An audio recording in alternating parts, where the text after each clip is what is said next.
Coucou Nino, Coucou. tu vas bien? Ouais, ça va, et toi?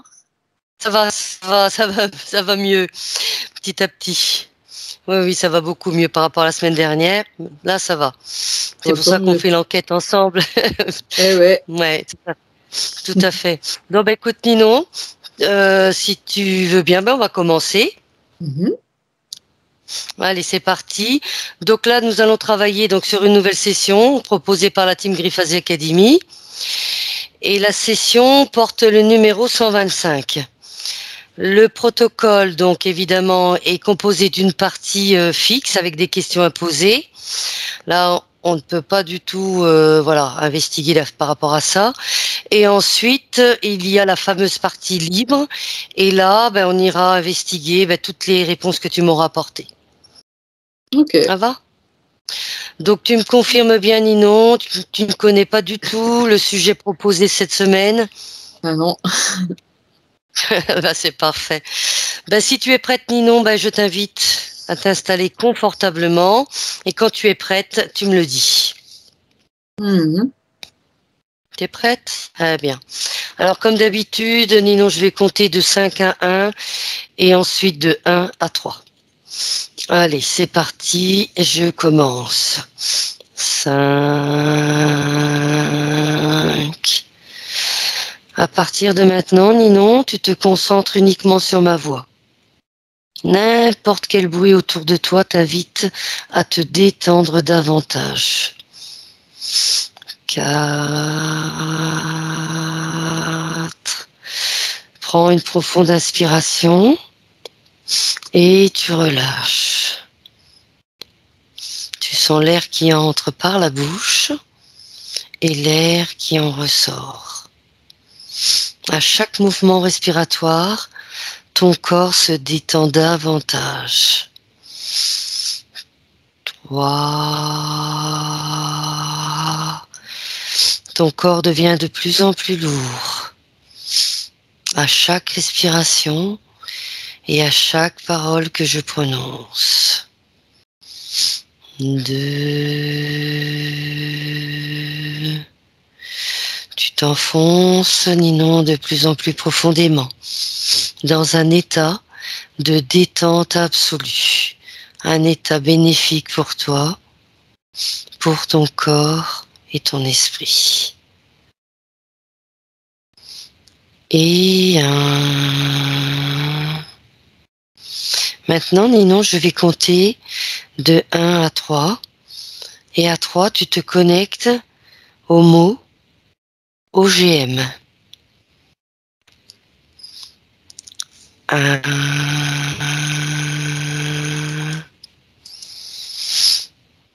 2 et 3.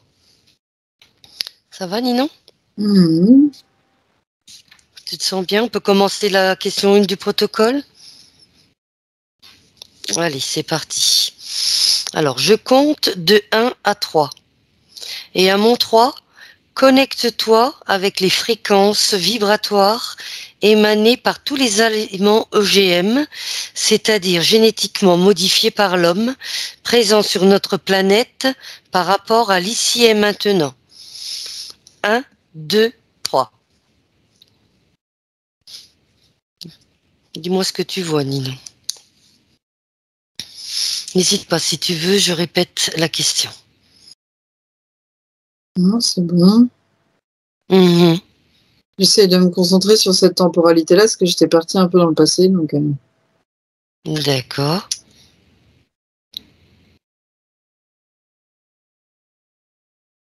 Ok. Alors, qu'est-ce que je vois, c'est ça la question?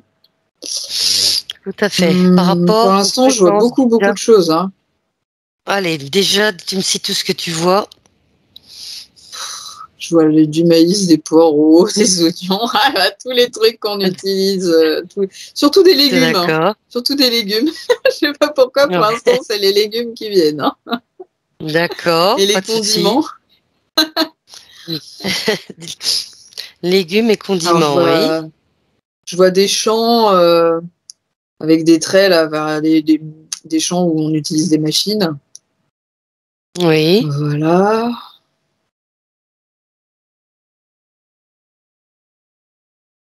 Au niveau de l'odeur, je sens des engrais, des trucs chimiques.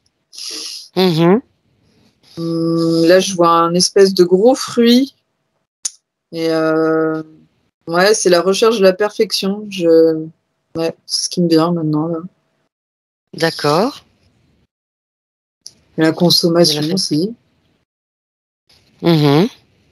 Ouais, puis je vois des trucs bien alignés, là aussi, des serres, enfin, le hors-sol, tout ça, vraiment quelque chose d'industriel, quoi. Oui. Moins naturel, quoi. Parce que tout à l'heure, D'accord. j'étais dans le passé et c'était des modifications génétiques, mais liées à l'agriculture, que les humains, enfin, intrinsèques à l'agriculture, quoi.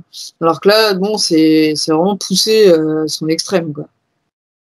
Ce que je Très vois bien. actuellement. Très bien. Et dans la question, il y avait les fréquences vibratoires émanées par tous les aliments GM. Qu'est-ce que tu peux me dire par rapport aux fréquences vibratoires?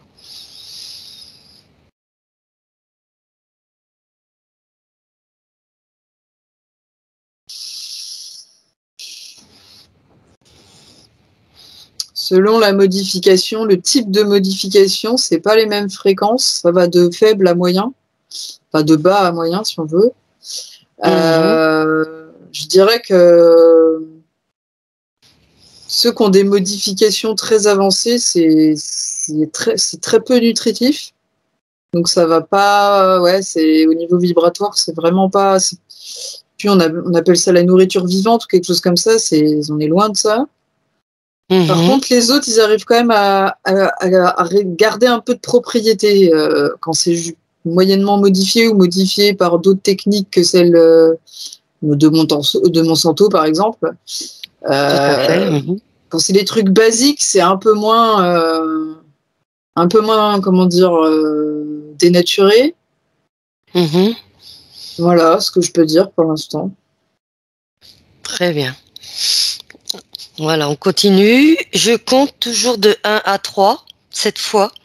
À mon 3, tu te connectes toujours globalement avec les fréquences vibratoires de tous les aliments, cette fois non OGM, c'est-à-dire ceux non issus de croisements induits par l'homme.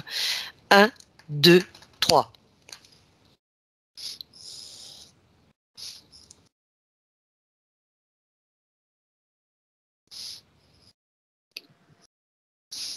Ouais, les fréquences sont plus hautes. Et Mhm. ce que j'ai vu, c'est que il y a carrément une espèce d'aura autour. Là, c'était de la viande, bizarrement. J'ai tombé sur la viande. Ah, parce qu'on peut. Alors là, Et là, c'était ouais. une aura. Il y avait comme quelque chose qui s'en émanait, mais au niveau énergétique, quoi. De la lumière. C'est vraiment bizarre, hein. Ouais, très bien. C'est comme si elle était encore porteuse de quelque chose, quoi. Même Mhm. morte. D'accord. Oui, tu vois autre chose? On est toujours sur les Ben, noms. tout ce qui est aliments, disons biologiques, ils sont porteurs d'informations, mais plus envers les animaux, les végétaux, Mhm. ce qui est de l'ordre de la nature. Alors que les autres, ils vont être porteurs à la fois de ces informations-là, mais en très petite dose, et plus d'autres informations génétiques finalement qui sont pas, qui sont pas toujours adaptées à l'immunité quoi du corps. Comme ça que Mhm. je le ressens. Je sais pas, d'un coup, il y a l'information qui est venue. D'accord. Très bien. Alors, on continue. Entre maintenant, Ninon, dans un laboratoire Monsanto, où le blé OGM est créé et observe le processus d'un point de vue éthérique. Que perçois-tu ou visualises-tu?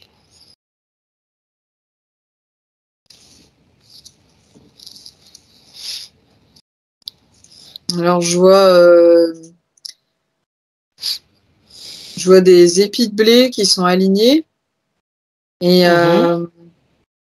il y a comme s'il y avait un petit diffuseur de gouttes qui est calé directement sur les plantes. Alors qu'elles sont déjà pratiquement adultes. C'est ça qui est étonnant.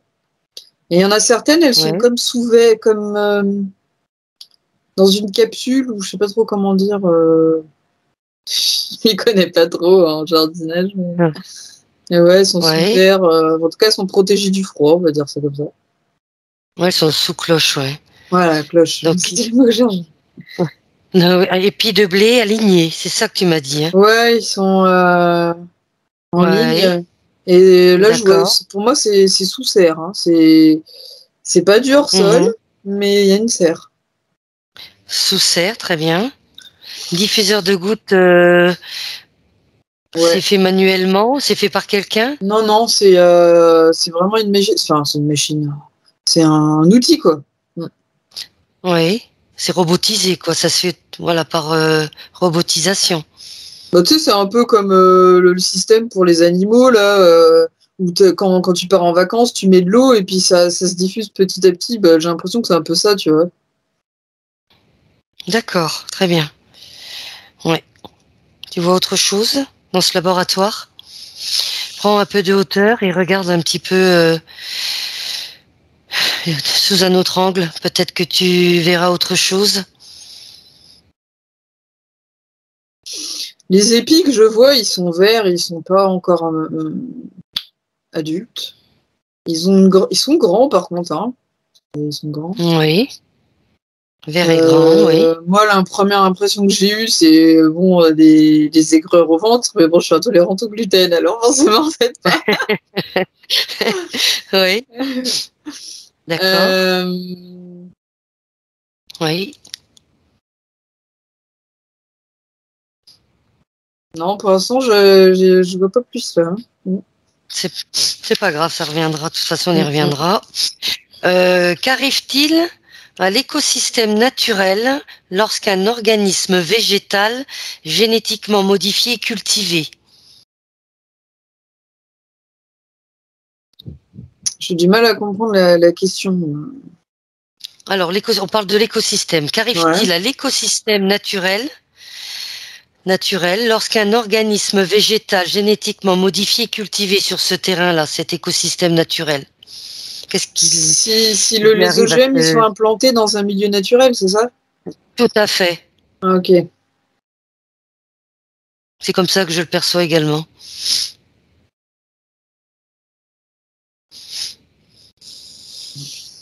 Ce que je vois, c'est que ça dépend des nutriments qu'il y a des oligo-éléments, qu'il y a des minéraux qu'il y a dans la terre. Si Mhm. la nature, si l'écosystème, s'il y a autour de ces plantes-là, il y en a beaucoup plus d'autres qui sont naturelles, elles vont prendre le dessus, elles vont se défendre et elles vont, disons, purifier, laver la toxicité qu'il pourrait y avoir au niveau des racines. Mhm. Ça dépend vraiment en fait de l'équilibre qu'il va y avoir au niveau des plantes, quoi. Euh, Oui. mais j'ai quand même l'impression que les plantes OGM, parce que les plantes, elles sont très intelligentes au niveau de la chimie, mais les plantes OGM, c'est comme si elles n'avaient pas la même façon de réagir. J'ai l'impression qu'elles communiquent moins au niveau chimique. Et elles sont plus affaiblies. Moi, j'ai l'impression qu'elles ont une espérance de vie au milieu naturel qui n'est pas du tout la même que les autres. Euh, Mhm. voilà. D'accord. Une espérance de vie plus courte que... Je les sens pas plus fortes. Hein. C'est éphémère, en fait, la force qu'elles peuvent avoir. C'est comme ça que je ressens D'accord. au milieu naturel. Hein. Oui, oui. Éphémère. Très bien. Tu vois autre chose, Nino? Après, là, le lieu que je vois, c'est vraiment un lieu entouré de végétation. Hein. C'est pas un lieu. Donc peut-être que ça joue. Hein. Je sais pas. Oui, peut-être au niveau du milieu, oui, on ira voir. Mm. Très bien. Alors, on est à la question 5. Observe les réactions du corps humain lorsqu'un aliment OGM est ingéré et digéré.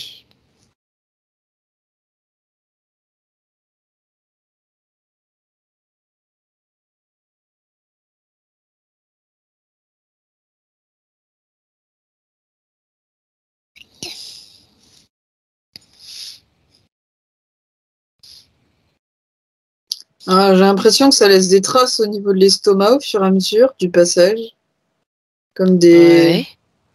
des petites marques. Oui. Ça use plus rapidement le système digestif. Mhm. Je vois comme des espèces de petites marques sur toutes les parois du système D'accord. digestif. Ça, ouais, ça l'use plus rapidement. Mhm. Très bien. Surtout l'estomac, hein. C'est ce que j'ai ressenti. Bon, je me suis bloquée sur une personne, hein. Peut-être que c'était euh, la personne qui Ouais. était plus fragile à ce niveau-là. D'accord. Ensuite, comment le corps mental, émotionnel et sexuel réagit-il à un aliment OGM? Alors, corps mental, comment il réagit à un OGM? Mhm. On va commencer d'abord, tiens, par le corps mental. Regarde au niveau du mental, qu'est-ce qui se passe?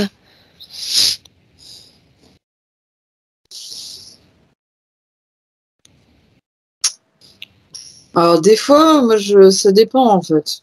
Si c'est un addictif, il va réagir de manière, comment dire,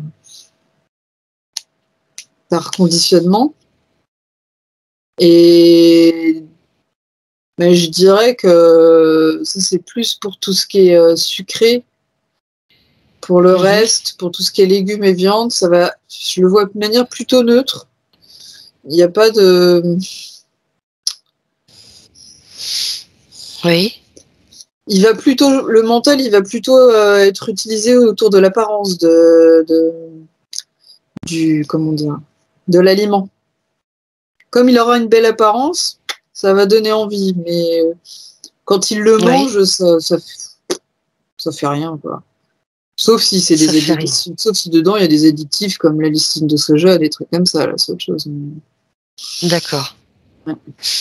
Donc au niveau mental, il n'y a pas trop d'impact Bah visuel surtout. Ce qui est visuel. utilisé en marketing, hein, c'est le visuel qui est le Mhm. mieux en tout cas. Ouais. D'accord. Ensuite, émotionnel. Bah, c'est lié, hein, le visuel et l'émotionnel, c'est pareil. Hein, il y a une habitude, un conditionnement, du coup, ça va créer du plaisir. Mais là, encore une fois, ça Mhm. va être surtout pour tout ce qui est tout ce qui va être aliments sucrés ou gras. Ouais. Voilà. Mhm. Euh, Oui. Et sexuel. Sexuel, c'est pareil. Hein, il y a une simulation, surtout au niveau de tout ce qui crée des endorphines, enfin, tout ce qui va sécréter des hormones. Mhm. C'est comme des palliatifs un peu, quoi. Oui. Moi, je ressens vraiment que c'est lié les trois, là, mental, émotionnel et sexuel. Il y a une espèce de lien autour de l'alimentation. Comme si, au lieu qu'on écoute la nature, ben, ça va venir combler certains trucs, quoi.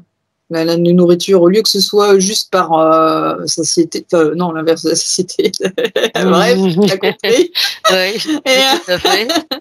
et ben, du coup, ça va C'est être ça. plus pour combler, tu vois. Je ressens ça comme ça. Parce qu'il y a des trucs dedans qui vont être Voilà. assimilés à tout conditionnement qu'on retrouve pas ailleurs, quoi. Qui vont stimuler des hormones euh, qui Mm. nous permettent de combler des choses qu'on n'a pas ailleurs. Très bien. Ok. Ensuite, les aliments transgéniques ont-ils des effets subliminaux?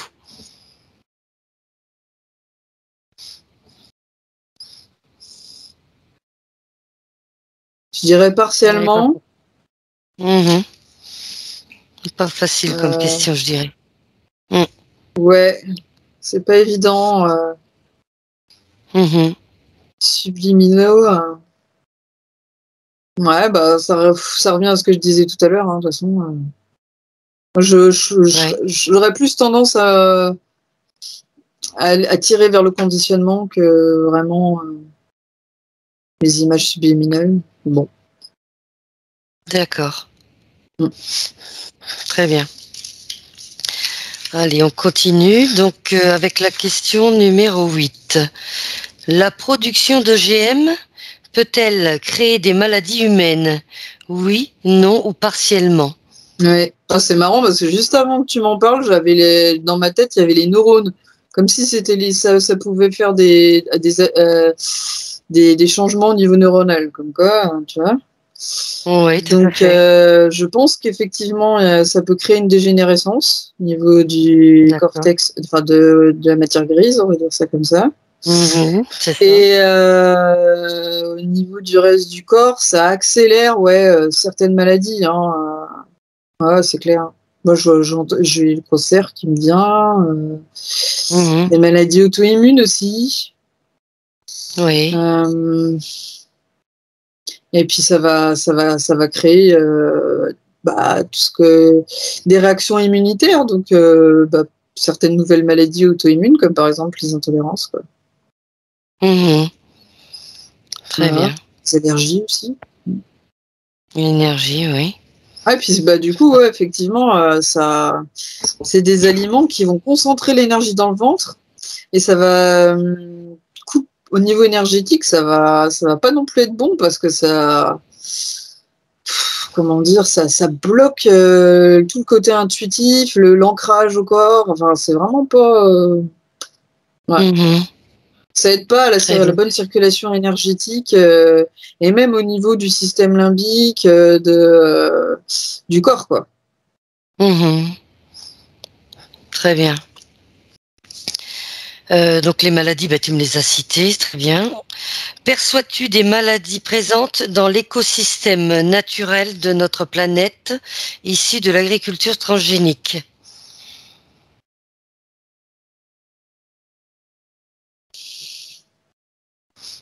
Alors, dans les lieux sauvages, non. J'aurais tendance à dire oui dans les lieux où il y a vraiment des grandes étendues de champs sans qu'il y ait des champs biologiques, même si eux, ils sont aussi contaminés. Dans des zones comme ça, effectivement, ouais. J'aurais tendance à dire oui.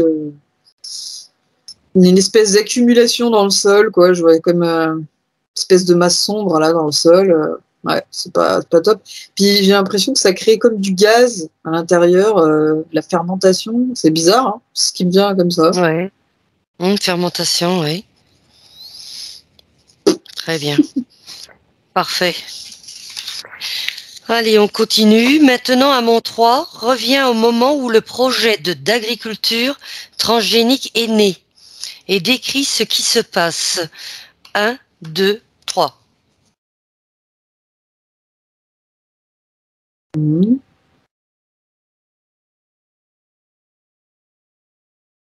Projet d'agriculture transgénique. Alors, transgénique comme on l'entend maintenant. Avec notre technologie à nous, c'est ça? Oui. Quand il est né.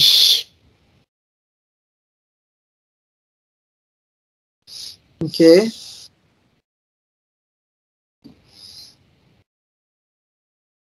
Moi, je vois dès les années, le début, non, milieu, je dirais, du XXe siècle. Oui. Surtout, hein. Oui. Ils ont déjà commencé à ce moment-là, avec la technologie qu'on a maintenant. Oui. C'était plus. C'était très très expérimental. Je vois des laboratoires, l'armée. Pourquoi l'armée, je sais pas. Donc, en tout cas, ils sont là. Oui. Mais bon, c'est quand même surtout centré sur des scientifiques et des gens qui veulent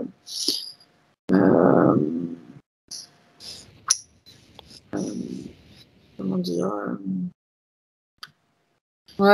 trouver des solutions pour grossir le système commercial, quoi.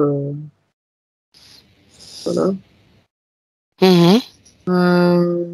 Je vois aussi d'autres raisons, des raisons un peu plus positives, du genre curatif, mais ça n'a pas duré longtemps. C'était vraiment il pensait que ça pouvait favoriser des choses au niveau pour aider le corps, mais je vois une brisure dans le temps par rapport à ça, comme si ça n'avait pas été retenu. Mhm. Très bien. Quels objectifs se fixe-t-il?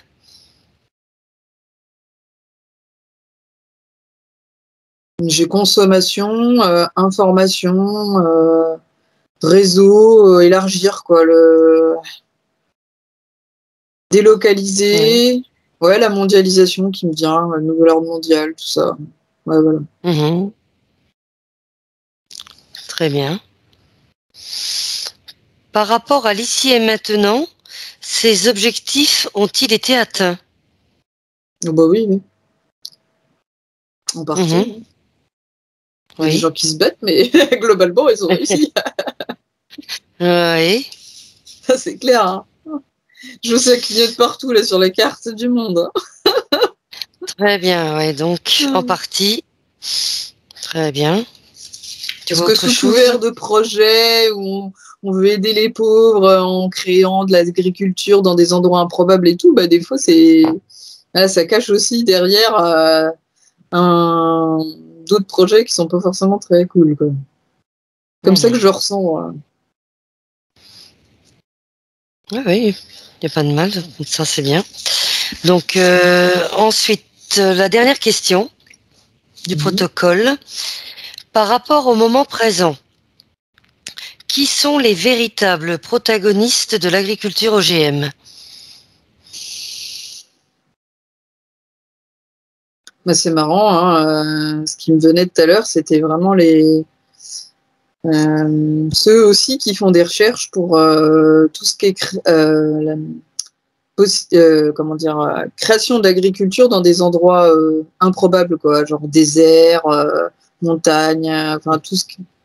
Je voyais ces gens-là qui paraissent positifs parce qu'ils veulent aider, soi-disant, les populations pauvres, tout ça. Mais je les vois aussi liés à ça, tu vois, aux OGM, c'est marrant. Hein. Bah oui.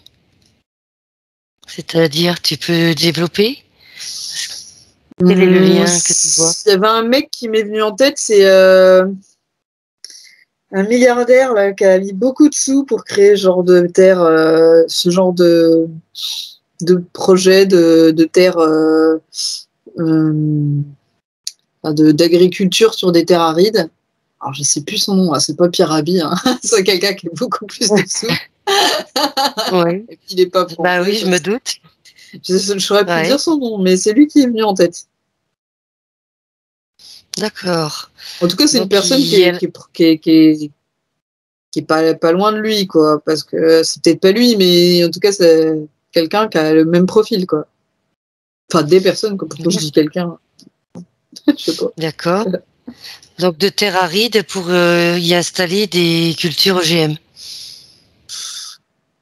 Ben, en fait, c'est que ça leur donne une bonne image, et puis par derrière, ils vont faire leur petit projet tout pourri, là. Et puis, effectivement, oui, c'est pour, à long terme, se dire, bah, si on arrive à faire ça, si un jour il se passe des choses, hop, on aura de quoi faire pour un peu comme sur Mars, quoi. C'est pour ça que j'ai pensé à Elon Musk à un moment donné. C'est que sur Mars, Ouais. après, ils vont être capables de créer des trucs sur la Lune aussi, là, tu vois. Et ils se préparent à tout, ils envisagent tout. Hein. D'accord. Très bien. Ils ne Parce que voudraient tu pas se vois autre chose. contenter que de.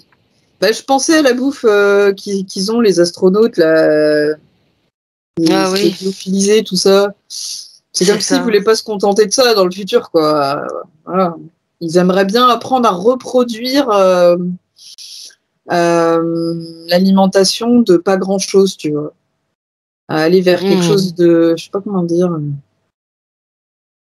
Et ouais, je sens une volonté de pousser le transgénisme, ouais, je sais pas comment si on peut dire ça, Ouais. mais assez loin. Ouais. Très bien. Bon, ça répond pas exactement, mais c'est pas grave.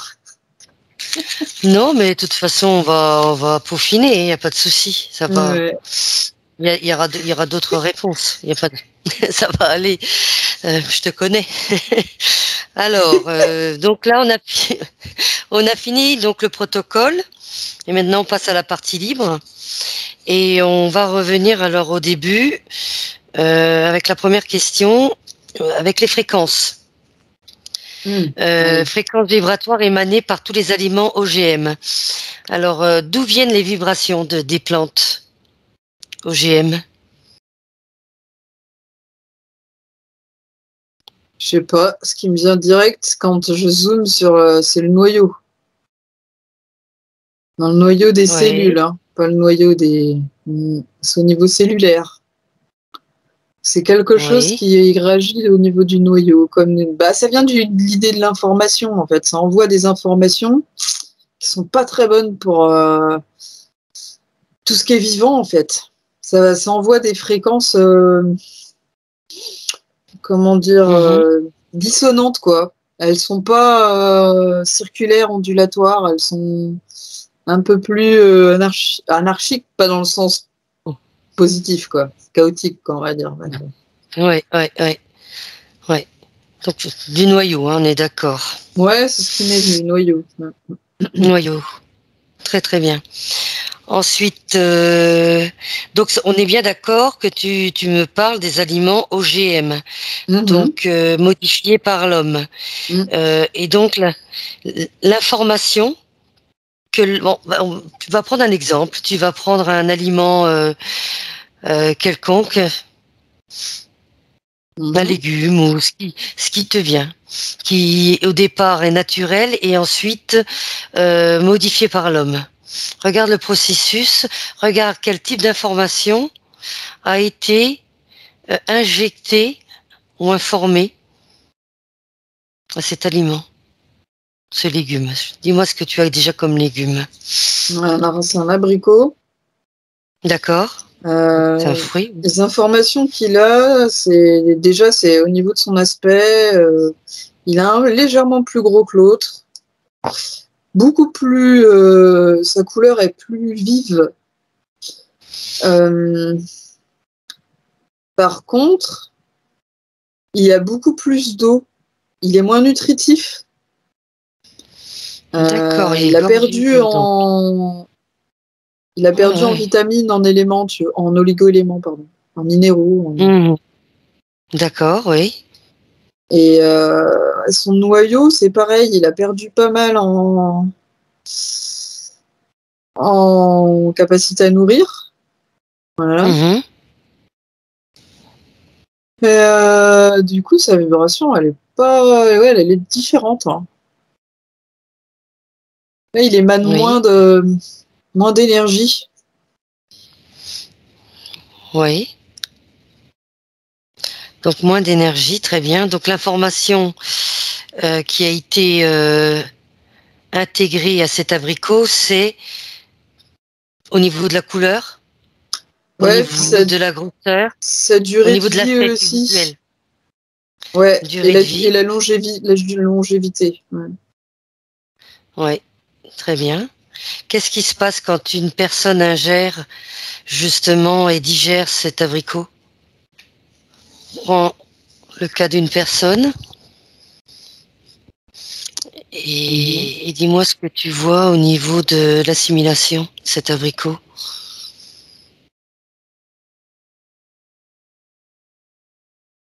Il se dégrade plutôt vite parce que c'est un fruit, mais j'ai l'impression que c'est plus lent quand même que les autres fruits. Les fruits, disons, biologiques, naturels. Oui, naturel, oui.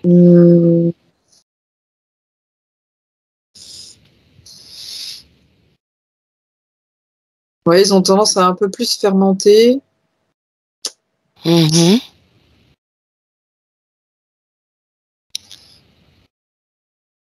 Qu'est-ce que ça va lui créer comme désordre physique? Bah là, c'est une vieille dame, je cherche, mais elle n'a pas l'air de trop réagir à ça. Pourtant, Oui. mais là, non, elle n'a pas l'air de trop réagir, la dame que j'ai choisie. Est-ce qu'il y a une raison à cela? Est-ce que c'est par rapport à son âge, à ses cellules? Ouais, j'aurais tendance à dire oui. Comme quoi, hein, parce qu'à ces générations-là, ils ont l'habitude de trucs meilleurs quand ils étaient petits. Hein. Ouais, Et là, non, elle n'avait pas l'air de ouais. réagir de trop. Très bien. Donc, il n'y a pas d'impact sur sa santé. Non, je vois rien au niveau de Très bien. son ventre, tout ça du système. Très bien. Non, non, c'est pas grave. Donc, l'abricot, il est dénaturé complètement, quoi. Gorgé d'eau. Ouais. Ouais, très bien. Ensuite, Ninon, donc on va continuer avec le fameux laboratoire Monsanto. Connecte-toi, Ninon, à une personne qui travaille dans ce laboratoire Monsanto. Et quand tu l'as, tu me le dis. Mhm. Voilà, décris-la moi. C'est un homme, une femme. Alors, attention, il y en a deux qui se présentent. Hein. Je vais choisir un des deux. Hop, voilà. Elle. Choisir une femme. Allez, Alors, elle est tu brune. as raison, allez, soyons fous. Quoi de je sais pas.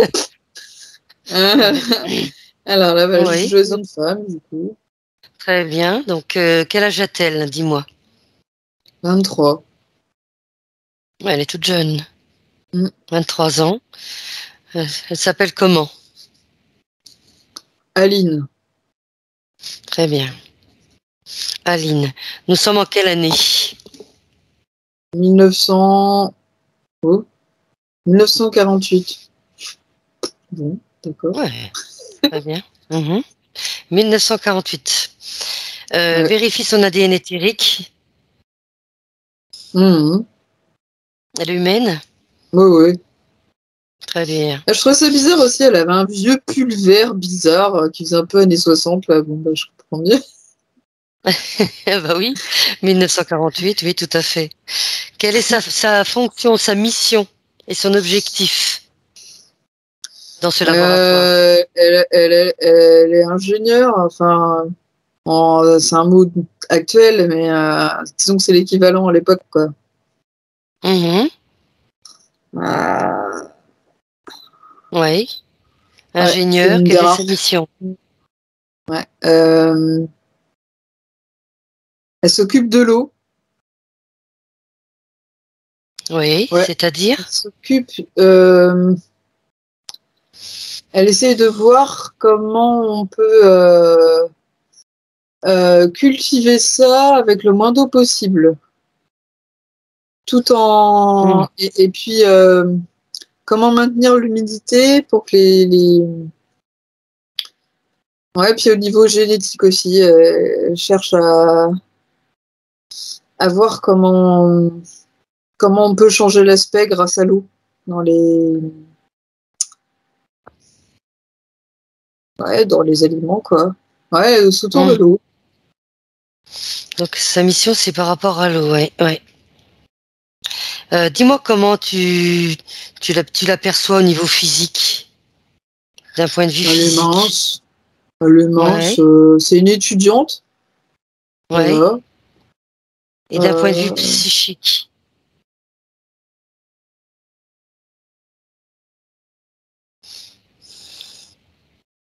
Elle est très dans le mental, quoi, scientifique. Voilà. D'accord. Et d'un point de vue énergétique.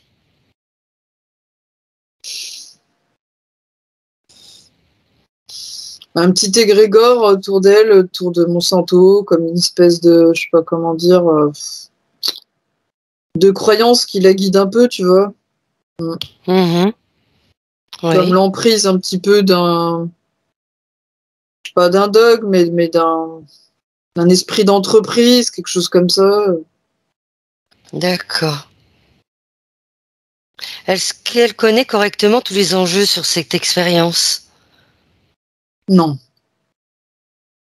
Non, Non. à l'époque-là, c'était un peu plus caché. Hein, Ils disaient pas tout à Mhm, tout le tout à monde, fait. et comme ça permettait, un peu comme ils faisaient les nazis, là, ils permettaient aux gens de faire des trucs horribles parce que les gens, ils faisaient qu'une partie de la tâche, donc du coup, bah, ils avaient pas l'impression. Bah là, c'est un peu de la même idée, tu vois. Mhm. Oui, oui. Très, En très tout bien. cas, l'eau qu'elle utilise, c'est pas une eau qui vibre, hein. C'est une eau morte, hein. Ouais. Comment elle obtient des bons résultats? Est-ce que tu la vois réussir dans sa mission? Si tu avances un petit peu le temps, sa ligne de temps, Ouais, qu'est-ce qui en ouais. ressort Il y au a pas niveau de mal de l'expérience? tâtonnements, mais ouais, il y a du résultat. C'est des débuts, hein. C'est pas ce qu'on connaît maintenant, mais il y a des débuts, ouais. Mhm. Donc, comment elle a obtenu cette eau morte?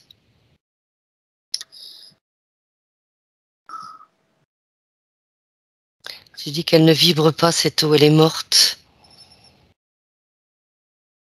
Parce qu'ils utilisent des eaux stagnantes, tu vois, des eaux qui, euh, comment dire, qui sont traitées. Oui. Et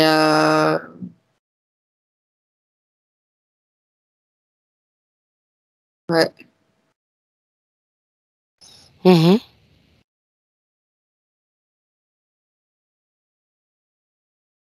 Ouais, c'est comme s'ils coupaient au niveau de l'information de l'eau des fruits et leur capacité à être euh, comment dire nutritif. Mais ce Mhm. qui me vient, c'est que c'est plutôt de l'ordre éthérique en fait. C'est comme l'information éthérique du fruit, elle est reliée à cette espèce d'eau qu'ils utilisent pour la pousse. Euh, elle est pas, voilà, elle est pas très haute en fréquence. Bah, ça influence l'eau du fruit, quoi. Et D'accord. Et ça prend le dessus? ouais, ça prend le dessus. Ça influence le corps éthérique du fruit, quoi. Ou n'importe quoi, mais bref. Je suis Mhm. restée sur Mhm. l'abricot, moi. Oui, j'ai bien senti que c'était ça. Ah, très bien. Déconnecte-toi de la scène, Ninon. Il revient ici et maintenant. Et donc, tu retournes au laboratoire Monsanto que tu as perçu tout à l'heure, avec tous les épis de blé alignés. Quand tu y es, tu me le dis. Mmh. Mmh.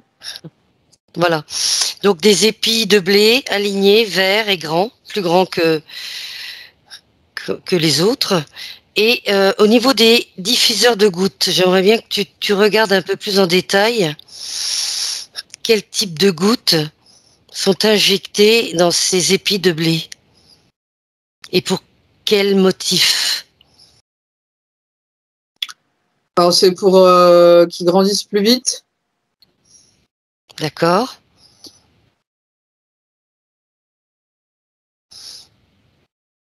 C'est informationnel aussi, nutritionnel. Mhm. Renforcer la modification génétique, c'est-à-dire lui donner un terrain favorable,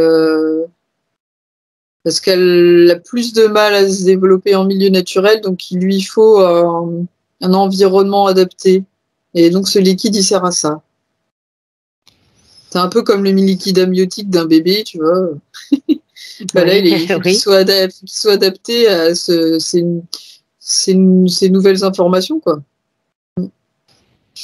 ouais. Il n'y a pas besoin de la Et même chose, quoi. et ça fonctionne? Je vois un liquide d'apparence. Il y a un peu de verre dedans, mais c'est quand même assez transparent, hein. C'est pas. Oui, très bien. Et tu as vu, par rapport à ça, à cet épi de blé, et tu as vu aigreur au ventre. C'est ce qui était venu instantanément. Est-ce que Ouais. ça va créer justement ce problème, cette maladie, ces problèmes au niveau du ventre? Bah, à long terme, ça favorise. Ouais. Dans ce Pour cas-là, n'importe oui, qui, hein.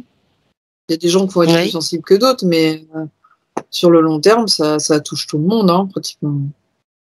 oui, très bien. Même si peut-être Ah, que l'organisme humain peut s'adapter il a des limites, quoi. Hein. Mhm. Moi, c'est comme ça que je le ressens Oui, après. d'accord. Ninon, maintenant, tu te déconnectes donc de cette scène, de ce laboratoire. Maintenant, connecte-toi à un organisme végétal génétiquement modifié dans un champ. Alors que tu me dis quel type de plante ou de légumes, peu importe. Moi, c'est du maïs, là. Donc là, maïs. Euh, Comme tous les êtres vivants, donc les plantes sont constituées de matière dite organique. Alors zoom sur le maïs. Mhm. Est-ce que tu peux voir ce qu'il y a dans ce maïs? Ben, du carbone. Oui, mais il est modifié. Oui, c'est-à-dire, dans quel sens? Quand tu dis modifié, tu Bah, sous-entends comment? hum, il y a un petit peu de carbone de synthèse, des dérivés de carbone, quoi. Mhm, oui. Est-ce qu'il y a de l'hydrogène? Non. Ah, pas dans le Tu ne vois maïs, hein. rien. Oui, oui, non, on est toujours dans le maïs, oui, sur ce plan. De l'oxygène. Ouais, mais alors surtout dans les au niveau de la tige. Oui, Ouais. très bien. Et enfin, de l'azote. Un peu moins. Oui. Après, là, moi, je suis le jour, hein. Le dioxyde de carbone, c'est la nuit, hein. Mais il y a un peu, hein. Mais non, l'azote, on a un peu moins. Moi, je vois pas Mhm. trop l'azote. Dirais-tu que ces taux sont corrects en termes de nutriments pour cette plante? Je sens du nitrate, moi, en dessous, là, au niveau des racines. Oui. Oui. Les taux. Ouais, Euh, je trouve qu'il a un peu trop de carbone par rapport à l'oxygène. oui. Même en journée. Euh, Par contre, il est. Euh, non, il y a pas mal d'eau en fait. Hein. Il y a beaucoup d'eau. Encore. Comme Mm. l'abricot. Ouais, ouais. Mhm. Regarde maintenant au niveau de la fertilité du sol. Que se passe-t-il quand l'organisme génétiquement modifié, enfin le maïs, prélève les nutriments dont il a besoin?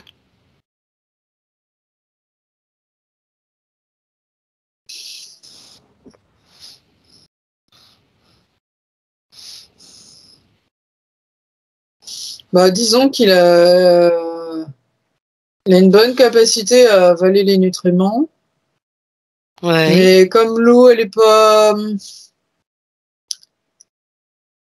dynamique, ça va pas. Il y a comment dire, la transformation va pas se faire aussi bien qu'un un maïs lambda, quoi. Enfin, Mhm. ouais. Ça n'existe plus trop des maïs qui sont peu transgénétiques, mais bon, bref, voilà quoi. Ouais. Ce qui a pu exister il y a très Ouais. longtemps. D'accord. Donc il a la capacité de prélever les nutriments présents dans le sol, quoi. Ouais, ouais, mais alors, du coup, ça s'arrête au moment où il doit transformer il doit comment dire, le digérer, si tu veux, d'une certaine manière. Ouais, ouais. Non, mais moi, ce qui m'intrigue, c'est ça. Parce que maintenant, que se passe-t-il au niveau du sol lorsque les plantes, enfin peu importe, le maïs génétiquement modifié, meurt sur place et se Mm. décompose? Qu'est-ce qui va se passer au niveau du sol?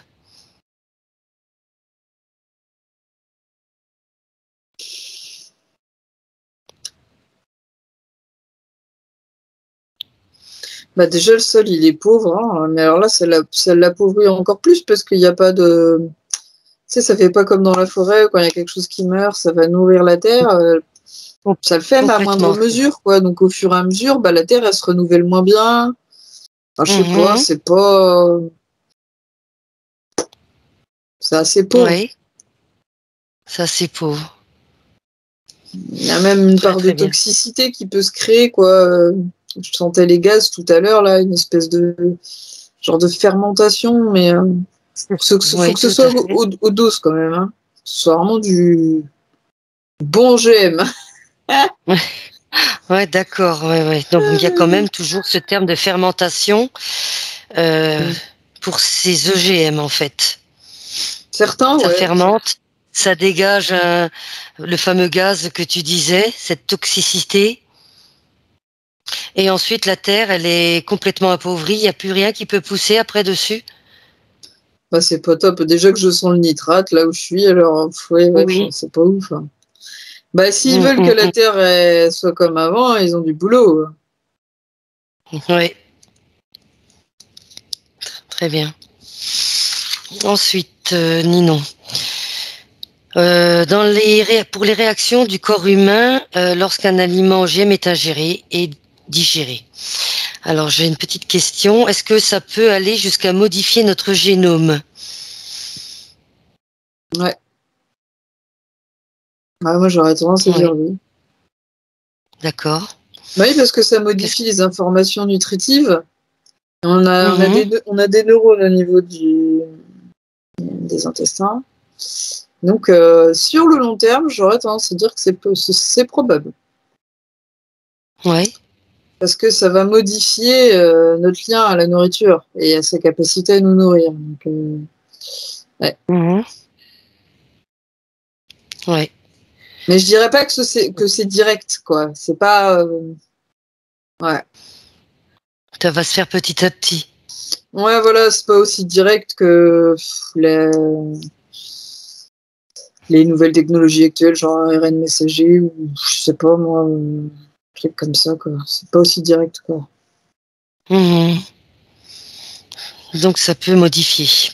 Mm. Bah, de toute Comment façon, réagissent ces l'ADN, il se antibiotiques? modifie Oui. avec notre intention, hein, donc, si des choses nous conditionnent, effectivement, ça a un impact. Mhm. Mhm. Tout à fait. Enfin, encore, c'est ma Mhm. vision, hein, ce que je ressens, c'est pas. D'accord. Comment réagissent les antibiotiques sur une personne ayant ingéré et digéré un aliment GM? Tu peux prendre Oh, un exemple. ce qui me vient, c'est cocktail Molotov. Comment? Ce qui m'est venu, c'est cocktail Molotov. Alors, d'accord. Ah non, Ah bah dis donc. Cocktail Molotov. voilà. Donc c'est oh ouais, donc effectivement, qu'est-ce que tu perçois? Alors, pourquoi j'ai vu ce mot? Ouais, connecte-toi à l'information. Bah, parce que les deux sont lourds au niveau de la digestion Mhm. et il y a des contradictions au niveau des informations apparemment. Du coup, ça va générer de la pagaille au niveau neuronal, hein, au niveau du cerveau, pour comprendre tout ça, pour assimiler. Et donc, Ouais, ça va créer des séquelles, quoi, à force. d'accord. Ah ouais. Mhm. D'accord. Donc les antibiotiques à proscrire avec les aliments GM. Ouais. Proscrire tout court. À proscrire tout court, ouais. Non, ça, c'est pas de l'hypnose, ça. Ouais. On va le retirer. On retire. Ah non, ça va, c'est pas grave, c'est brut, c'est rien. Est-ce que les plantes modifiées provoquent la mort d'animaux qui les ont consommées? Les petits animaux. Ça peut arriver pour certains petits, oui. D'accord. Mais comme Type, c'est pas forcé. Si c'est des animaux comme des oiseaux, qui ont l'habitude d'aller souvent dessus, qui mangent le maïs, ça peut aussi être les adultes à long terme. Mais bon, ce qui m'est venu en premier, c'est vraiment les petits, surtout qui sont... Ouais. Maintenant, par rapport à ce que tu m'as répondu tout à l'heure, au niveau de traces de l'estomac, au niveau de l'estomac, connecte-toi à cette trace et dis-moi ce que tu perçois. C'est par rapport à toujours à l'aliment OGM ingéré, digéré. Quand il arrive dans l'estomac, tu as vu des traces, des marques. En fait, comme c'est plus difficile à assimiler par l'organisme, à force, les enzymes, ils ont plus de mal à agir. Et ça va, au niveau des parois intestinales ou des viscères, ça va créer plus de passage, tu vois. J'arrive pas à retrouver le terme, mais disons que ça va moins protéger. Donc, ça va passer dans le sang. Les toxines, elles vont vouloir se libérer par des endroits où elles vont pas d'habitude, tu vois. D'accord. Complètement déréglé, quoi. Ouais. Parce qu'à chaque fois que c'est ingéré, ça crée une marque. Et au bout d'un moment, c'est une petite incidence, quoi. C'est... Voilà. Comme ça que je le sentais chez la petite mamie que j'ai vue. Oui. Et la première personne aussi. Surtout la première personne que j'ai vue. Qui était plus jeune. Qui était plus jeune et plus corpulente aussi. Très bien. Ensuite, au niveau... On a parlé différents corps, tu te souviens, corps mental, émotionnel, sexuel, qui réagit à un aliment OGM. Et tu as parlé d'hormones. Cette hormone m'intéresse fortement. Tout ce qui va, ça va sécréter des hormones. Connecte-toi donc au niveau de ces hormones et dis-moi ce que tu perçois sur une personne qui a ingéré des aliments OGM.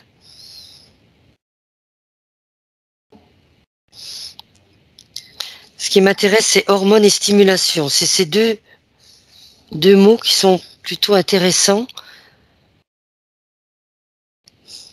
Les hormones, c'est les hormones du bien-être. C'est ce que tu as dit tout à l'heure, oui. J'ai tendance à penser que, en plus des choses qu'ils rajoutent dans la bouffe qu'amènent ces hormones-là, c'est aussi présent à l'état brut dans les aliments modifiés. Parce qu'il y a l'aliment modifié plus qu'on rajoute avec dans la préparation, quoi. Les boîtes de conserve, je ne sais quoi. Donc, voilà. Dans vraiment l'aliment brut, j'ai l'impression qu'effectivement, il y a aussi ça. D'accord. C'est moindre, hein, mais... Oui. Et dans quel but, justement? Donc, ça va créer des hormones supplémentaires, forcément. Ça va stimuler. Ça va stimuler. La consommation. Oui. Donc, on est toujours dans la consommation, quoi. Ouais. Puis je pense qu'il y a quand même, ils savent que ça touche l'ADN. Hein, donc, bon, il y a aussi l'idée de... Ça détruit pas la santé au point de réduire la longévité humaine, parce que bon, on a voilà, hein, on connaît notre médecine qui est capable de nous prolonger la vie, mais ça permet de la prolonger en ayant un état de santé qui est pas joyeux, quoi. Donc, du coup, voilà. C'est ça. Est-ce qu'on peut dire que les OGM sont une thérapie génique avec des effets secondaires? Les effets secondaires, oui. Thérapie génique, je sais pas ce que tu entends par là. Un peu ce qui est en train de se passer actuellement. Ah ouais, d'accord. Parce que tu pourrais dire que c'est moins... C'est similaire. C'est moins grave, mais oui. C'est moins radical, on va dire ça comme ça. C'est moins radical que ce qui se passe là avec le graphène. Mais oui. Donc, c'est une technologie qui est antérieure, hein, donc bon. Tout à fait, tout à fait. Même si peut-être que là, actuellement, ils sont en train de travailler sur autre chose, hein, mais bon, je me suis concentrée sur vraiment ce qu'on connaît. Ouais. Dans les effets secondaires, tu m'as parlé tout à l'heure de dégénérescence. Ouais.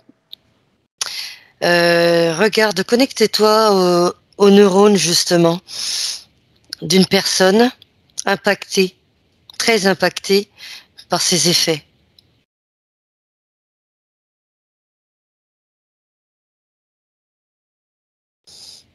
C'est au niveau de la mémoire. Ça impacte la mémoire, la vue aussi. Tout ce qui est muqueuse. Ouais, ça n'a pas trop de rapport avec les neurones. Non, c'est pas grave, mais cette personne a consommé énormément d'aliments OGM. Ouais. Et quel type d'aliments, je dirais, quel type d'aliments a-t-il consommé pour créer justement cette dégénérescence? Un peu de tout, quoi. D'accord. Ouais. C'est quelqu'un qu'on a consommé pas mal, hein.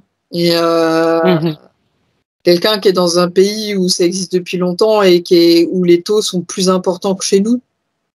Donc forcément, et je sens que ça atteint même sa mémoire cellulaire, quoi. D'accord. Donc même pour les générations en dessus. Ah ouais, sa mémoire. Ouais. Très bien. Est-ce que tu dirais que les allergies et l'intolérance au gluten seraient la conséquence de ces hybridations? Ah oui, tout à fait. J'allais même dire, je pensais à Alzheimer, tout ça. Enfin voilà, ça m'est venu. Hein. Les maladies neurodégénératives. Ouais. D'accord. Pourquoi regarde pourquoi. Donc reste sur le maïs ou l'abricot. Connecte-toi au maïs ou à l'abricot que tu as vu tout à l'heure. Et dis-moi pourquoi il se décompose très rapidement. C'est ce que tu as vu. Qu'est-ce qui crée cette dégradation, cette dégénérescence?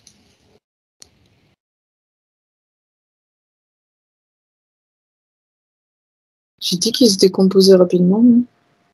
Non, j'ai plutôt l'impression. Tu as dit qu'ils étaient composés d'énormément d'eau. Moi, quand je les vois se dégrader, justement, j'ai l'impression qu'ils se décomposent moins vite qu'une plante naturelle. Hein. Ah, ils se décomposent moins vite. Ouais. D'accord. Ouais. Mais par contre, quand ils se décomposent, ça crée pas. Enfin, ouais, c'est pas joli, quoi. Ouais, c'est ce que tu as vu. Ça crée pas d'écosystème positif, quoi. C'est pas. Ça répartit pas aussi bien les informations qu'il y a dans leur système, quoi. Très bien. Ninon, donc reviens au moment où le projet d'agriculture transgénique est né. Donc tu m'as parlé du milieu du XXe siècle, expérimental, et tu as vu l'armée. Connecte-toi justement à cette image et dis-moi ce que tu perçois. Pourquoi tu as vu l'armée travailler sur cette expérimentation, pardon.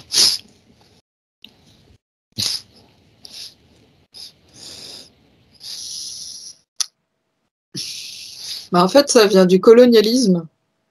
Et c'est par l'armée en fait que c'est venu parce que c'est eux qui voyagent d'un pays à l'autre à la base pour pour les raisons qu'on connaît.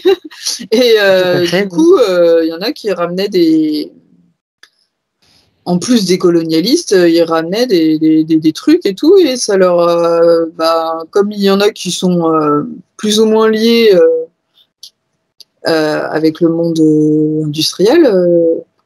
Ils ont participé, quoi. C'est comme ça que ça vient.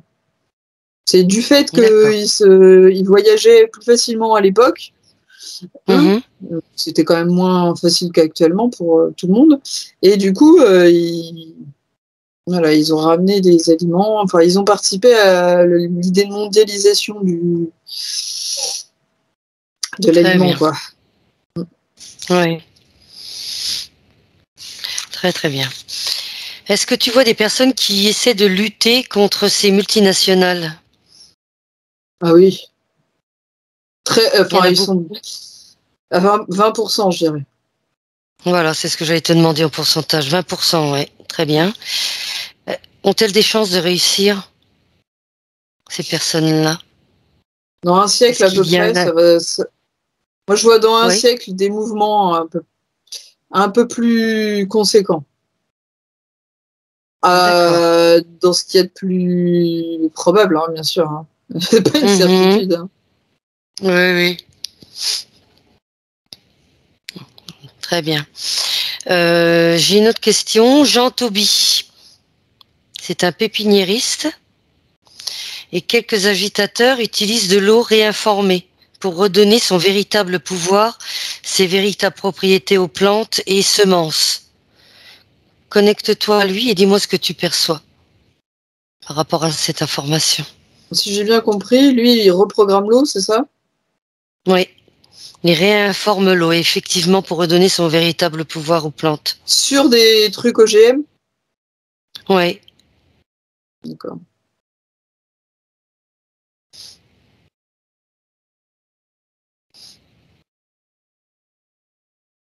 Je ressens rien de négatif à son niveau. Ça a oui, l'air de marcher, mais c'est pas instantané. Parce qu'en fait, il arrive à agir sur l'eau qu'il y a dans les aliments, mais pas sur les informations qui ont été emmagasinées au niveau génétique. Ça mettra plus de temps. Il peut agir que, pour l'instant, que sur le moment présent, quoi. Il peut, disons, faire un moindre mal, quoi. oui, Mais il a besoin de atténué, pousser un effectivement. petit peu plus, je pense, son action pour agir en profondeur au niveau génétique, quoi. Mhm. Là, il arrive à agir d'une manière plus superficielle, quoi. Tu vois. Oui, très très bien. Est-ce que, au-delà des graines utilisées, est-ce que la façon de les cultiver est importante? Ah, oui, oui. Mhm. C'est-à-dire, tu peux développer, Ninon? Hum,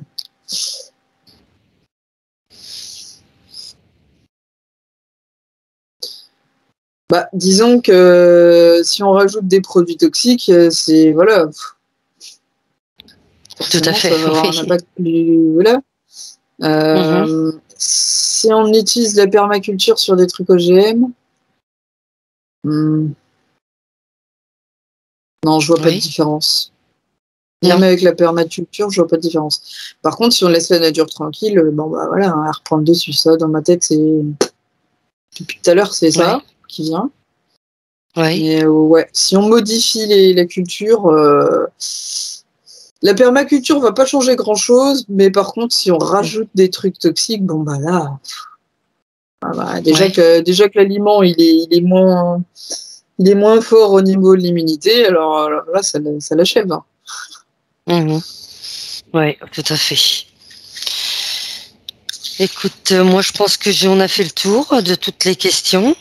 Est-ce que tu Hmm. perçois autre chose avant de revenir, Ninon? Par rapport aux OGM? J'aurais tendance à dire que les OGM, Mhm. c'est qu'un début. Et encore, je pense qu'il y a déjà beaucoup de choses qui ont été faites au niveau génétique, mais que ça fait partie d'un projet plus grand au niveau de la génétique. Voilà, j'en dirai pas plus, mais c'est comme ça que je le ressens. D'accord, très bien. Hmm. C'est parfait. Donc tu es prête pour le retour? Hmm.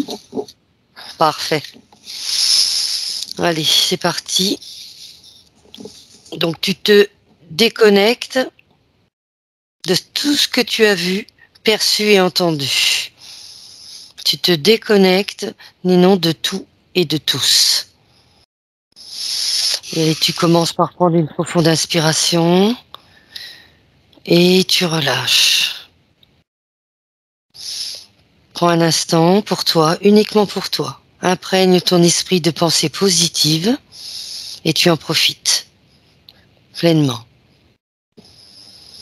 Tu prends le temps qu'il faut et dans un instant, je vais compter de 1 à 3. Et à 3, tu reviendras complètement dans ton corps physique ici et maintenant. 1. Tu sens déjà ton corps physique qui récupère ses pleins pouvoirs, qui récupère son énergie. Tu réactives l'énergie, la vitalité et l'insouciance dans chacune de tes cellules. Tu vas commencer par les pieds, donc les orteils, et petit à petit, tu vas faire monter l'énergie jusqu'au sommet de la tête.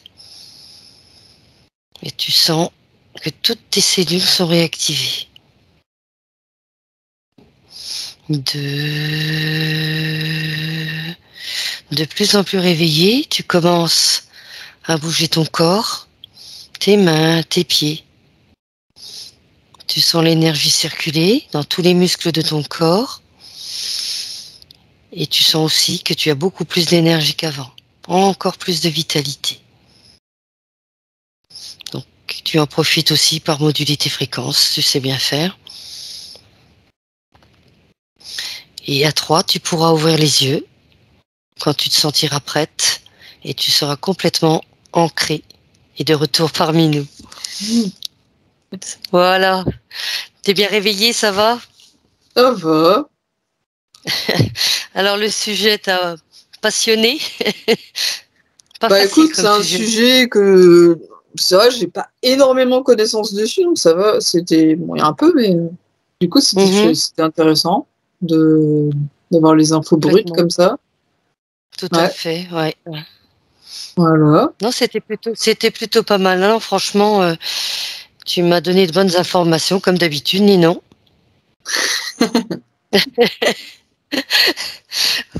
Bon, écoute, c'est parfait. En tout cas, merci beaucoup, Ninon.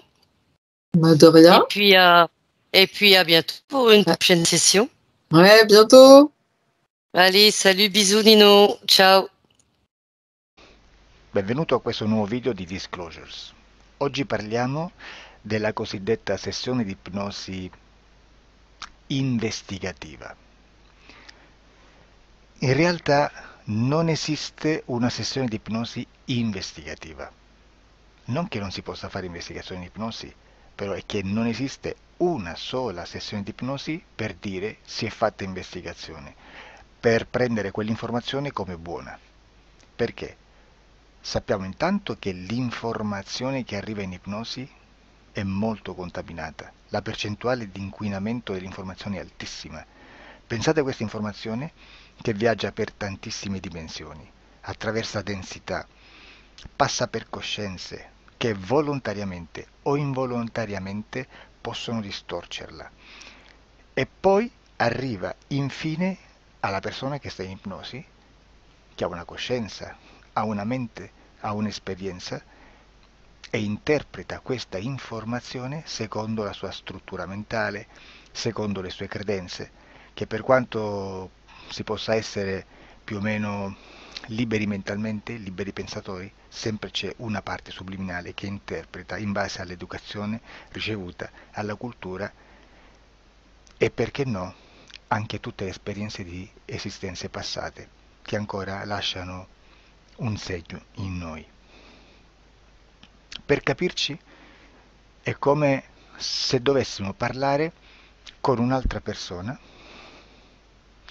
immersi nell'acqua, a qualche metro di distanza, cercando di utilizzare un mezzo, che è quello della corda vocale, che è fatto per produrre suoni da trasmettere nell'aria. Noi stiamo utilizzando questo strumento per far passare un'onda sonora nell'acqua o in un liquido. Chiaramente il suono viene completamente distorto, sempre ammesso che sia per il nostro corpo facile e non difficoltoso poterlo fare senza avere dei problemi come ingurgitare acqua o eccetera. Ma non solo. Supponiamo che per questo tipo di comunicazione utilizziamo anche due lingue diverse, per esempio un italiano e un russo o un giapponese. Per quanto possiamo anche interpretare il labiale, non possiamo capire quello che ci sta dicendo, perché la lingua è diversa. La lingua, diciamo, da dove parte l'informazione a dove arriva è completamente diversa, il codice, il linguaggio è diverso. Ma possiamo anche cercare di capirci attraverso i gesti, attraverso le espressioni facciali. Per quanto sia ipoteticamente facile poterlo fare sott'acqua, però non dobbiamo dimenticare che l'acqua non è l'aria e può distorcere l'immagine, ma non solo. Dobbiamo anche pensare che l'altra persona, che parla un'altra lingua, che viene da un'altra cultura, potrebbe interpretare i segnali che noi interpretiamo come X in Y. Per noi un sì è abbassare la testa dall'alto verso il basso, per esempio, sì, e il no da sinistra verso destra, no. In alcuni paesi orientali, come le Filippine credo o qualcun altro, utilizzano esattamente gli stessi segni, ma al contrario. No, sì. Immaginate due persone di queste due culture che stanno cercando di comunicare in maniera così difficoltosa e alla fine non gli rimane altro che interpretare il linguaggio corporale. Sì, che per l'altro invece no.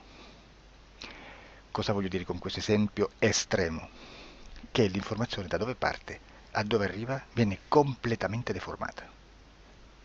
Non sappiamo esattamente quale percentuale perché ogni situazione è a sé stante, però la percentuale di inquinamento, di distorsione, di contaminazione di questa informazione è assolutamente alto. Quindi fare una sessione investigativa, mettere una persona in ipnosi e chiedere di Tizio Caio Sempronio di una situazione o chiedere certi dati è assolutamente controproducente, è assolutamente inutile. Quindi vi chiederete cosa fate allora voi quando fate ipnosi, quando fate delle domande, quando cercate delle risposte e con queste informazioni che vi arrivano lavorate sulla situazione esoterica del cliente. Beh, non facciamo altro che recuperare questa informazione solamente per arrivare al problema del cliente e poi lavorarci. Quindi il valore dell'informazione non è quello di un'istruzione, quello di memorizzare dei dati e di prenderli per buoni, ma è un veicolo di movimento, di trasporto verso la causa del problema per poi lavorarci.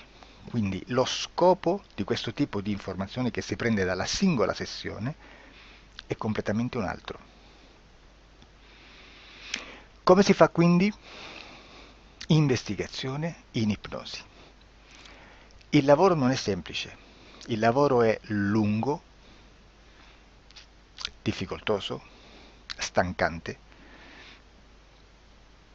È necessario farlo anche in squadra perché bisogna moltiplicare il numero di sessioni da fare e una sola persona potrebbe farlo soltanto in un tempo estremamente largo. Noi abbiamo delle informazioni che prendiamo ormai per buone, ci lavoriamo, danno dei risultati e quindi per noi sono buone. E come abbiamo fatto ad avere queste informazioni? Per esempio, come facciamo a sapere che un extraterrestre chiamato il cosiddetto grigio è più o meno alto X, poi ci sono magari quelli anche un po' più alti, ma hanno un corpo strano, hanno una pelle grigio-verde, hanno degli occhi grandi a mandorla, neri, senza una pupilla visibile, non hanno quasi bocca, né naso, né orecchie, hanno soltanto delle fessure, non hanno organi genitali, hanno degli arti molto più lunghi rispetto alla proporzione che potrebbe avere il corpo umano, e di solito hanno meno dita delle 5 del corpo umano, eccetera, eccetera, eccetera. O se prendiamo un altro tipo di essere che possiamo incontrare in ipnosi, come facciamo a dire che hanno delle somiglianze con i rettili, gli animali rettili terrestri o gli animali, gli invertebrati, gli insetti terrestri? Perché? Perché siamo sicuri di questa informazione e ci lavoriamo e quando ci arriva la prendiamo già per buona. nonostante sia anch'essa contaminata. Perché queste informazioni sono arrivate da tantissime sessioni, fatte da tantissime persone, con tantissime altre persone sotto ipnosi, e che nel contesto di tutto il lavoro gli uni non sapevano degli altri.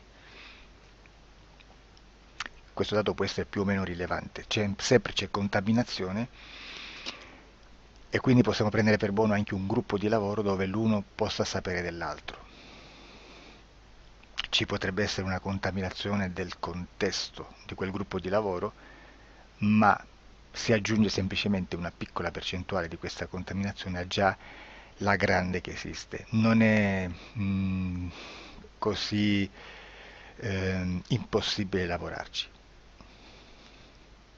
Da tutte queste sessioni, da questo grande numero di sessioni, migliaia, diciamo migliaia, noi prendiamo solamente quell'informazione che è uguale a tutte, che è in comune a tutte, o a quasi, perché magari qualcuna ci potrebbe essere niente in comune per una fortissima contaminazione, perché no? Ma dobbiamo prendere una stragrande maggioranza, proporzionalmente abnorme rispetto a quello che potrebbe essere un minimo di scartabile, e lì possiamo prendere per buona questa informazione. Quindi se noi su 10.000 persone diverse, con operatori anche diversi, in cui in ogni sessione vediamo un essere che più o meno ha le stesse caratteristiche del grigio o dell'insettoide, a forma di mantide religiosa, o il rettile a forma di lucertola, per esempio, di serpente o di quello che sia, o se vediamo il pianeta Marte più o meno di colore rosso, o se vediamo dei sotterranei eterici, non fisici, nel sottosuolo terrestre, soprattutto sotto le grandi città, dove c'è concentrato molto potere, molta energia di questo tipo, e chi più ne ha chi più ne metta. Se vediamo degli impianti che hanno certi tipi di funzioni, certi tipi di forme in certe parti del corpo, e questa informazione la ritroviamo tutta o quasi in tutte le sessioni fatte, eseguite, realizzate da tanti anni a questa parte, significa che quella è una informazione affidabile. E vi posso garantire che stiamo parlando di una percentuale bassissima. Su un 100% staremo, credo, forse più in basso di un 2-3%. Immaginate, tutto il resto è spazzatura, è informazione spazzatura. Sì, spazzatura.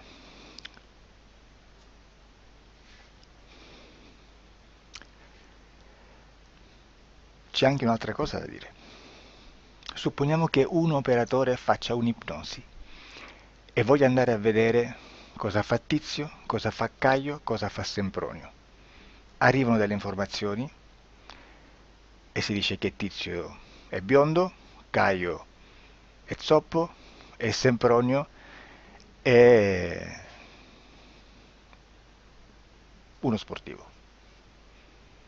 Intanto già abbiamo detto che una sessione soltanto non serve, d'accordo?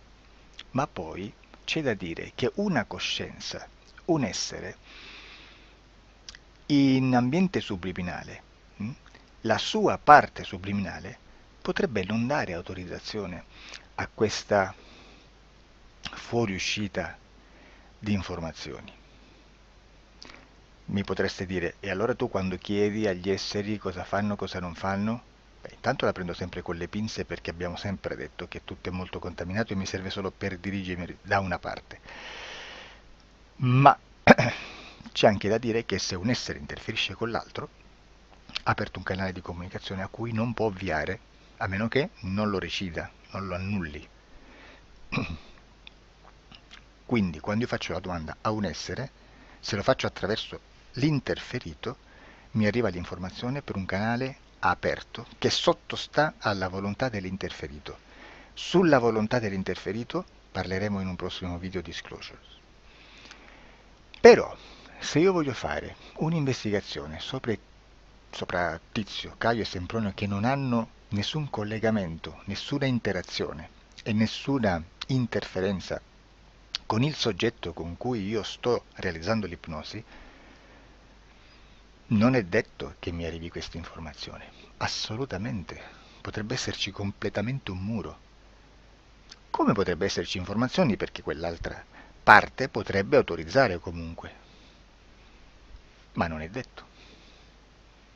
E comunque quando ci arrivano informazioni, in una situazione di non interferenza o non interazione, non possiamo sapere esattamente se sono informazioni che ha autorizzato la parte subliminale dell'altra persona o dell'altro essere, o qualche altro essere, qualche altra entità furba, approfitta della situazione, osserva quello che sta succedendo, si mette in mezzo, si fa passare per l'altro e dà informazioni, ovviamente distorte, prima perché non è detto che debba conoscerle, e anche se fosse potrebbe manipolarle a sua volontà e a suo vantaggio. E quindi immaginate che situazione ridicola ci si viene a trovare, in quale situazione ridicola ci si viene a trovare in questi casi. Da qui si vede quando un operatore riesce a utilizzare l'informazione in ipnosi come per lavorare su un soggetto. Da qui l'osservatore attento delle sessioni di ipnosi riesce a capire se quell'ipnosi è un'ipnosi affidabile, un'ipnosi con un livello di informazione certa, con una alta percentuale di informazione certa. Non vi nascondo che in futuro potrei anche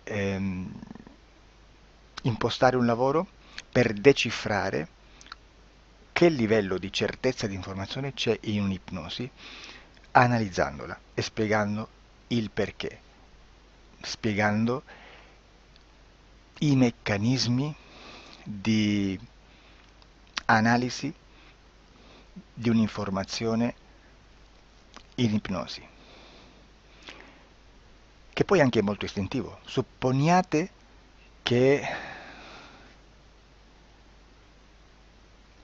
Supponiamo che dobbiamo cercare un'informazione su internet, per esempio un fatto di cronaca.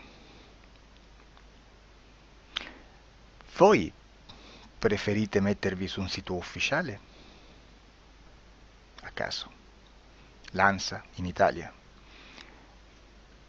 ADN Kronos, qualche telegiornale che per quanto possano manipolare l'informazione ad alti livelli, comunque possiamo dare affidabile la fonte dell'informazione che viene trasmessa. Non possono trasmettere una bufala sicuramente. Verrà sicuramente manipolata ad altri livelli. Ne parleremo in altri video, ma a livello base la fonte è certa. Sicuramente non andrete a cercare questa informazione sul primo sito, il primo blog che vi passa davanti e magari c'ha 4 followers. Perché? Perché non vi dà nessuna garanzia della certezza della fonte. Non c'è un controllo né nella struttura interna di questa agenzia di informazione e né dal grande pubblico, che per la quantità di persone che attingono quell'informazione si può dedurre se l'informazione è certa o meno, perché è un'informazione che passa in un pubblico così vasto che se ci dovesse essere una distorsione con la realtà è molto probabile che venga fuori. Credo che abbia detto quasi tutto sulle sessioni investigative.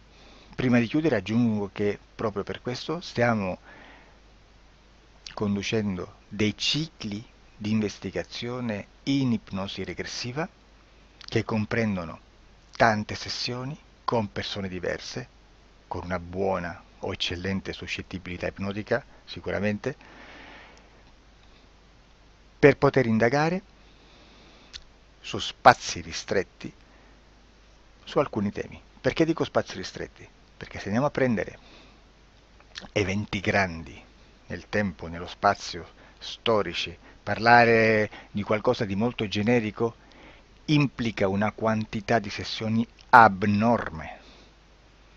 Immaginate se dovessimo fare una sessione investigativa sui buchi neri, quanta informazione ci sarebbe e quante informazioni da filtrare. Sarebbe quasi impossibile farlo in questa maniera. Ma se noi riduciamo lo spazio di investigazione, se noi prendiamo per esempio, investighiamo sulla pedofilia nella Chiesa Cattolica, ecco, se già restringiamo il campo d'azione è molto più facile che possiamo attingere informazioni affidabili, presuntamente affidabili, con un numero di sessioni sicuramente alte, ma ridotte rispetto ad altri tipi di sessioni molto più generiche, su temi molto più generici.